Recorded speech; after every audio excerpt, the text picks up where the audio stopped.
kami ini kan sudah dapat beberapa laporan dari masyarakat terkait dengan pembangunan minimarket atau dia toko modern. Itu laporan itu mereka menyatakan menolak. Alasan mereka menolak karena hampir sebagian besar pembangunan minimarket itu menempati areal yang selama ini di sekelilingnya itu sudah ada pedagang-pedagang kecil. Ya, artinya sampai dengan saat ini kami ini melihat pembangunan minimarket ini sudah di luar kontrol kita. Jumlahnya sudah luar biasa banyak, sementara pemerintah ini tidak punya kekuatan untuk membatasi itu. Kenapa? Karena payung hukumnya nggak ada. Perwali yang dipakai sama mereka itu perwali tahun 2010, sementara perda yang mengatur tentang pengelolaan pasar itu muncul di tahun 2015.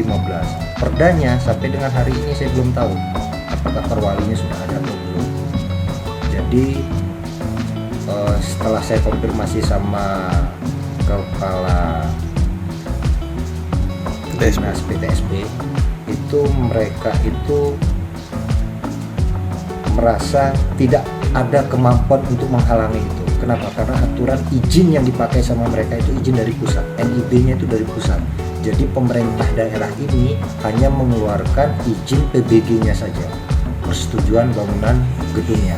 Sementara izin untuk operasional tokonya itu dari pusat, yang memang sudah ada. Karena ini kan perusahaan ini kan perusahaan skala nasional kayak Indomaret, Alfamart itu.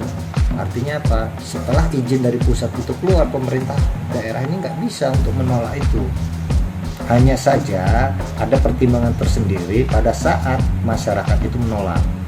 Ini ada kasus di Jalan Sulawesi, itu masyarakatnya menolak. Jadi kemarin itu kami meminta supaya PTSP itu tidak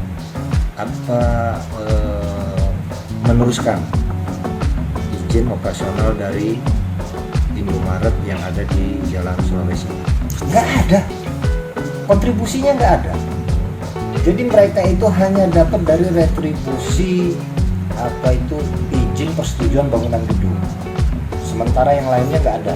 Jadi nggak ada diuntungkan pemerintah daerah. Kalau mereka bilang nanti UMKM akan direkrut sama mereka, diajak bekerja sama, UMKM yang mana?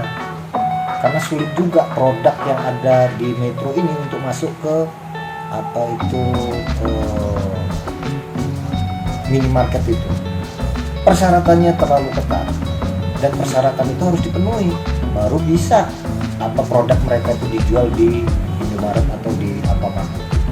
Kalau saya menyarankan ini dibatasi jumlahnya.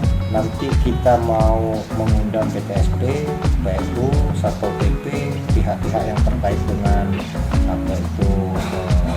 baik itu perizinan, baik itu operasionalnya, agar tingkat